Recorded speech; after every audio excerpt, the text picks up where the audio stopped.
काय हो, तुम्ही कधी पिकलेली केळी सोऱ्यामध्ये भरून पाहिली आहे का हो? तर नसेलच पाहिली तर सर्वात पहिल्यांदा ही रील सेव्ह करून घ्या. बऱ्याच वेळा भरपूर अशी केळी आणतो आपण आणि खाऊन खाऊन किती खाणार, बऱ्याच वेळा अशीच पडून राहते. मग त्यापेक्षा अशा पद्धतीने पिकलेली केळी सोऱ्यामध्ये भरून आज आपण भन्नाट जबरदस्त अशी रेसिपी बनवते. ही रेसिपी एकदा का बनवून खाल्ली ना सर्वजण तुमचे फॅन होऊन जातील. तर चला सुरुवात करूयात. तर त्यासाठी काय करायचं, पिकलेली 2 केळी घेतली, छान तुकडे करून मिक्सर मधून छान फिरवून घेतले. आता फिरवून घेतले की लगेच बघा त्या प्युरीमध्ये आपल्याला काही मसाले घालायचे. हळद पावडर आणि मिरची पावडर 1 चमचा घालून घेतलेली आहे. हळद पावडर अर्धा चमचा घातलेली आहे. चवीनुसार मीठ घालायचं. तेल 2 चमचे घातलेलं आहे आणि बेसन आपल्याला याच्यामध्ये बसल इतकं घालायचंय. तर इथे एकूण मला बेसन बघा 3 वाटी लागलेलं आहे. लगेच अजिबात याच्यामध्ये गाठी गुठळ्या करायच्या नाहीत.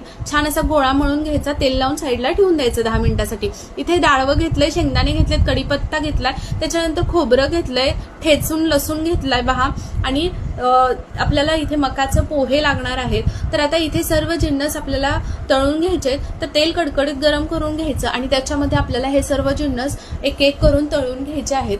जेव्हा आपण खोबरं तळत असतो तेव्हा तेवढा गॅस आपल्याला मीडियम ठेवायचा, बाकीच्या वेळी हाय फ्लेमवरती तुम्ही तळून घ्यायचं आहे. सर्व कुरकुरीत सगळं झालं पाहिजे. कढीपत्ता, त्याच्यानंतर डाळवं आणि आपण जे पोहे घेतलेले आहेत तर मक्याचे ते सुद्धा कुरकुरीत तळून घ्यायचे. लसूण तळून घेतला, साईडला ठेवून दिलं सर्व जिन्नस. आता लगेच सोऱ्या घ्यायचं. सोऱ्याला आत बाहेरून तेल लावून घ्यायचं. 2 चकत्या आपल्याला लागणार आहेत. एक पापडीसाठीची लागणार आहे आणि एक शेवसाठीची लागणार आहे. तर पाहू शकतात अशा पद्धतीने आपण सोऱ्यामध्ये सर्व पीठ घालून घ्यायचं आणि लगेच आपल्याला गरम तेलामध्ये मीडियम फ्लेमवरती अशा पद्धतीने शेव सोडून घ्यायचे.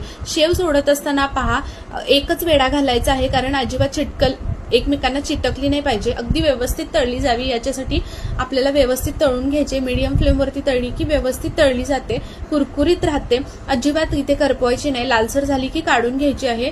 आणि इथे पहा पापडी सुद्धा आपण चकती बदलून नंतर पापडी सुद्धा करून घेतलेली आहे. सर्व जिन्नस आपल्याला छान असे इथे चुरून घ्यायचे, पाहू शकतात या पद्धतीनं. आणि राहिलेले सुद्धा सर्व जिन्नस एकत्र करून घ्यायचे. त्याच्यावरती आपण थोडीशी मिरची पावडर भुरभुरायची आहे आणि मीठ भुरभुरायचं आहे. आणि अशा पद्धतीने तुम्ही तयार झालेला हा चिवडा लगेचच खायला घेऊ शकतात. एवढा जबरदस्त लागतो की एक वेळा का कोणी तुमच्या हातचा हा चिवडा खाल्ला ना सर्वजण तुमचे फॅन होऊन जातील. ज्यांना कुणाला वाटतं ना की तुम्हाला काहीच नाही करता येत, काहीच नाही बनवता येत, त्यांना नक्की अशा पद्धतीने काहीतरी नवीन आणि युनिक खायला घाला.